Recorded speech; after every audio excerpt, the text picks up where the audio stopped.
Hello everyone, welcome to my YouTube channel. आज हम discuss करेंगे 1857 का विद्रोह है। 1857 के विद्रोह के प्रमुख केंद्र के बारे में हमने जो प्रमुख केंद्र थे उनके बारे में हमने डिस्कस किया था। आज हम डिस्कस करेंगे कि जो 1857 का विद्रोह है वो किस प्रकार हुआ, ऐसी क्या सिचुएशन थी कि 1857 का विद्रोह है होना पड़ा। 1857 के विद्रोह का काल जो है औपनिवेशिक इतिहास में महाविभाजक काल के रूप में जाना जाता है। यह विद्रोह किस कारण हुआ, इसे हमें इसके क्या परिणाम निकले। जो 1857 का विद्रोह है हुआ वो राष्ट्रीय मुक्ति आंदोलन के रूप में जाना जाता है और इसका परिणाम था भी 1947 में हमें आज़ादी मिली 1857 के विद्रोह के द्वारा।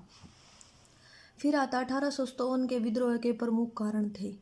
सबसे पहले राजनीतिक, आर्थिक, सामाजिक और सैनिक, इतने सारे कारण थे।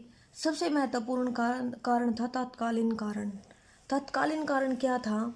तत्कालीन कारण था चर्बी वाले कारतूस।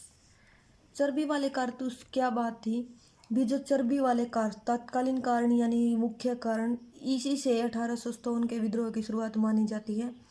चर्बी वाले कारतूस 1857 का काल था जब गवर्नर जनरल कौन था? Lord Canning. उस समय गवर्नर जनरल था, यानी कि लॉर्ड कैनिंग का काल कहा जाता है। उस समय क्या हुआ, जो एनफील्ड राइफल है जो होती थी, ये चलाने वाली पिस्टल होती थी, उसको जो है छीलना पड़ता था दांतों से। दांतों से छीलना पड़ता था एनफील्ड राइफल को। दांतों से छीलने से उन्हें एनफील्ड राइफल के ऊपर अंग्रेजों ने गाय सुअर का मांस लगवा दिया। गाय सुअर का मांस लगाने के कारण गाय हिंदू और मुस्लिम लोग हैं जो भड़क गए। गाय जो हिंदू धर्म की पवित्र मानी जाती है, गाय की पूजा भी की जाती है। जनता भड़क गई गाय सुअर के मांस, वो चर्बी वाले कारतूस, ये दांतों से छीलने के बारे में जनता भड़क गई। जनता भड़क गई तो 1857 का विद्रोह हुआ। विद्रोह की शुरुआत हुई। विद्रोह की शुरुआत हो गई। विद्रोह की प्रकृति क्या थी भी, विद्रोह के कोई मुख्य पॉइंट, मुख्य बिंदु रहे होंगे तभी तो विद्रोह की शुरुआत हुई होगी। विद्रोह की शुरुआत हुई 3 बिंदुओं पर। कोई इसको सैनिक विद्रोह मानता है, कोई कहता है भी ये भारतीय स्वतंत्रता का प्रथम संघर्ष था, क्योंकि हम अंग्रेजों के गुलाम थे तो भारतीयों ने स्वतंत्रता के लिए प्रथम संघर्ष किया। कोई कहता है ये सामंती असंतोष था। किंतु क्या हुआ, बहुत से इतिहासकार हुए हैं, उन्होंने अपने अनुसार अपने अपने मत प्रस्तुत किए जो कि एग्जाम के लिए बहुत ही महत्वपूर्ण है। ये बार बार एग्जाम में पूछे जाते हैं, यूजीसी नेट में भी ये बार बार पूछे जाते हैं। वीडी सावरकर है, इसने जो 1857 का विद्रोह था उसको क्या नाम दिया, इसलिए ये बहुत ही महत्वपूर्ण है। जो वीडी सावरकर ने इसने 1857 के विद्रोह को भारत का प्रथम एवं सुनियोजित स्वाधीनता संग्राम कहा है। इसके बाद एस बी चौधरी ने अपनी राय बताई। उन्होंने कहा यह स्वतंत्रता का प्रथम युद्ध था भी, हमने प्रथम चरण में सफलता हासिल कर ली थी भी, ये स्वतंत्रता का प्रथम युद्ध था। उसके बाद कार्ल मार्क्स है, जो मार्क्सवादी विचारधारा के वो इतिहासकार माने जाते हैं, इन्होंने भी कहा कि यह प्रथम स्वतंत्रता संग्राम है। पीसी जोशी ने कहा यह राष्ट्रीय विद्रोह का स्रोत था, राष्ट्रीय विद्रोह का स्रोत। इसके बाद अशोक मेहता क्या कहते हैं? अशोक मेहता ने कहा भी ये राष्ट्रीय विद्रोह है। एसएन सेन और ईश्वर प्रसाद का कहना था कि ये स्वतंत्रता संग्राम है, जो 1857 का है विद्रोह है। उसके बाद रामविलास शर्मा ने अपने विचार रखे। उन्होंने कहा यह जन क्रांति है, लोग इकट्ठे होकर क्रांति कर रहे हैं, अपने संघर्ष के द्वारा भी हमें आज़ादी मिल जाए, ऐसे जन क्रांति कहा इन्होंने। जेम्स आउटनम और डब्ल्यू टेलर ने क्या कहा भी, जो ये 1857 का विद्रोह है ये अंग्रेजों के विरुद्ध, यानी अंग्रेजों का भारत के ऊपर राज था, इनका शासन था, ये अंग्रेजों के विरुद्ध जो हिंदू मुस्लिम षड्यंत्र है, इसमें हिंदू मुस्लिम आपस में मिले हुए हैं और अंग्रेजों को यहाँ से भगाने की कोशिश कर रहे हैं, इसलिए इसने कहा भी ये अंग्रेजों के विरुद्ध हिंदू मुस्लिम षड्यंत्र है। इसी प्रकार LER रीज ने इसको क्या बताया 1857 के विद्रोह को? धर्मांधों का ईसाइयों के विरुद्ध युद्ध। TR होम्स ने क्या कहा? TR होम्स ने कहा कि यह बर्बरता एवं सभ्यता के बीच युद्ध है। इस प्रकार विद्रोह की शुरुआत हुई और विद्रोह का प्रारंभ माना जाता है 1857 से। उसमें ब्रिटिश गवर्नर था Lord Canning. Lord Canning British governor था और उस समय ब्रिटिश प्रधानमंत्री था बिस्कार्ट पामर्टन, जो है ब्रिटिश प्रधानमंत्री था उस समय जब 1857 का युद्ध हुआ। इसमें क्या हुआ, एक सिपाही था मंगल पांडे। मंगल पांडे के द्वारा इस विद्रोह की शुरुआत मानी जाती। मंगल पांडे सहनशील, योग्य, बहुत ही सुविचारों वाला एक सिपाही था मंगल पांडे। मंगल पांडे ने क्या किया, 29 मार्च 1857 को गोली मारी सोर्जेंट हुसैन को, अंग्रेज अधिकारी को। गोली मारने से इसकी मृत्यु हो जाती है। फिर एक लेफ्टिनेंट बाग की भी हत्या कर दी।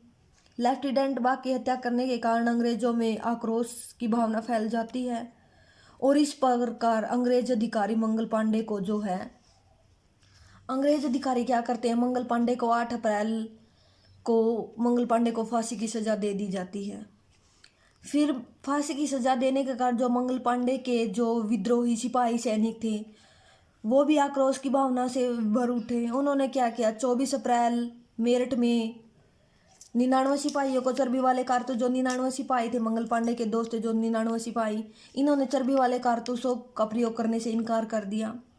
इनकार करने के कारण अंग्रेजों में आक्रोश की लहर फैल गई। उन्होंने 85 सैनिकों को 10 वर्ष की सजा दे दी और जेल में अंदर, कैद में अंदर कर दिया।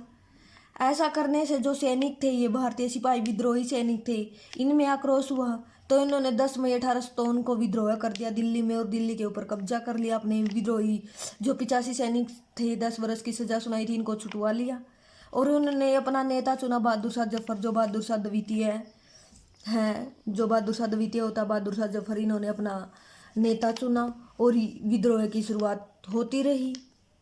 दिन प्रतिदिन विद्रोही सैनिक बदला लेते रहे और अंग्रेज अधिकारी भी।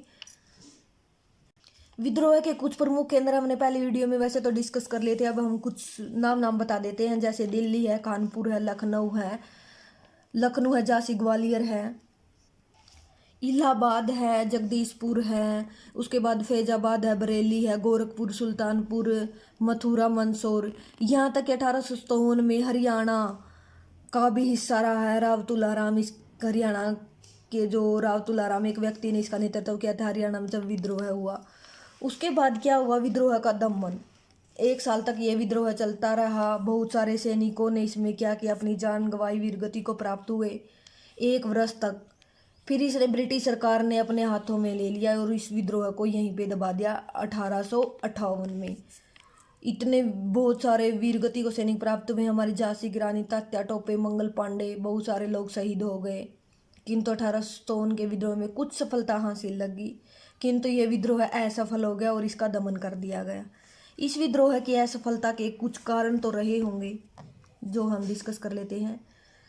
जो 1859 में दोबारा से ब्रिटिश सत्ता के हाथों में जो शक्ति स्थापित हो गई, ये विद्रोह असफल हो गया क्योंकि जो भारतीय जनता थी उसके पास बहुत सीमित साधन थे।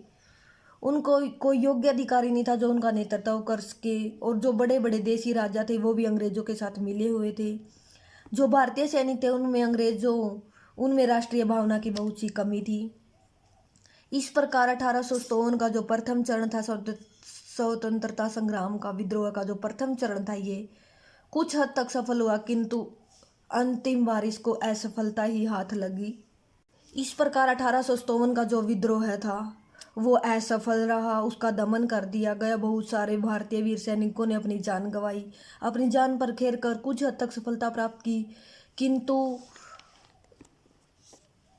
जो देसी राजा थे, जो अपने ही व्यक्ति थे, वो ही अंग्रेजों से मिल गए। इस प्रकार ये विद्रोह असफल हो गया। Thank you. आपको मेरी वीडियो पसंद आई हो तो जुड़े रहिए आप मेरे चैनल से।